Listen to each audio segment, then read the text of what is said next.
Another matter, over the past few days, Director of National Intelligence Tulsi Gabbard has unveiled shocking new evidence that former President Barack Obama and top aides in the Obama administration conspired to subvert President Trump's 2016 election victory and undermine the democratic will of the American people.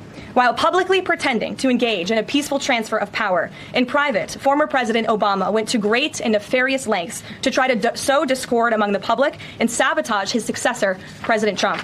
The new evidence released by the Director of National Intelligence, who is here with me today, confirms that the Obama administration manufactured politicized intelligence, which was later used as the justification for baseless smears against President Trump in an effort to try to delegitimize his victory before he even took the oath of office. The truth is that President Trump never had anything to do with Russia, and the Russia collusion hoax was a massive fraud perpetuated on the American people from the very beginning. And the worst part of this is Obama knew that truth, and so did all of the other corrupt officials involved in this scam, including former CIA Director John Brennan, former Director of National Intelligence James Clapper, former FBI Director James Comey, former Deputy Director Andrew McCabe, and many others.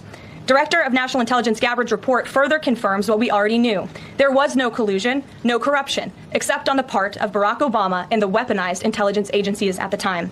The Russia hoax was a blatant lie, all ginned up by Democrat political operatives that were signed off on by then President Obama and leaked to the news media to launch a years-long witch hunt against President Trump and his first administration. Allies of the president, including his own son, Donald Trump Jr., were disgustingly smeared as Russian assets, and some even had their lives destroyed because of this vicious lie. The president's first 2 years in office had this fake distraction hanging over it, and endless resources, time, and political capital were spent having to debunk these lies from the highest levels of our government. Now, nearly 10 years later, thanks to the declassification of documents by Director Gabbard, the truth has finally come to light. And this truth vindicates President Trump, his family, and his many allies and associates who were smeared with defamatory lies. President Trump was right from the beginning about all of this, and we are grateful that justice can be served.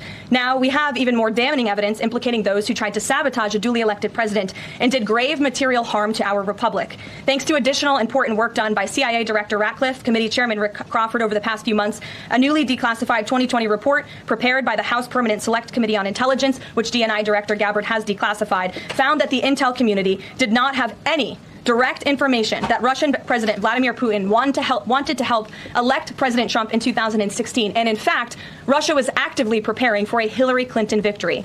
But at the unusual direction of Barack Obama at the time, the intel community published implausible intelligence suggesting otherwise. Why? To sabotage the incoming president. This is truly one of the greatest political scandals in American history. And reporters at legacy outlets, some of which are sitting in this room today, like the New York Times and the Washington Post, were ridiculously awarded Pulitzer Prizes for their perpetuation of this hoax. It's well past time for those awards to be stripped from the journalists who receive them. It is not journalism to propagate political disinformation in service of the Democrat Party and those in the intelligence community who hand over out of context and fake intelligence to push a false political narrative. Everything about our economy is just about the best it's ever been, including unemployment. So I think in light of all of the things going on, and you know what I mean by that, the fake news, the Comeys of the world, all of the bad things that went on. It's called the swamp.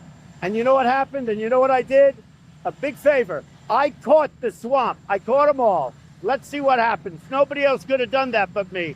I caught all of this corruption that was going on, and nobody else could have done it. On top of that, we have the best economy, greatest economy we've ever had, the best job numbers we've ever had, African American, Asian American, Hispanic, the best.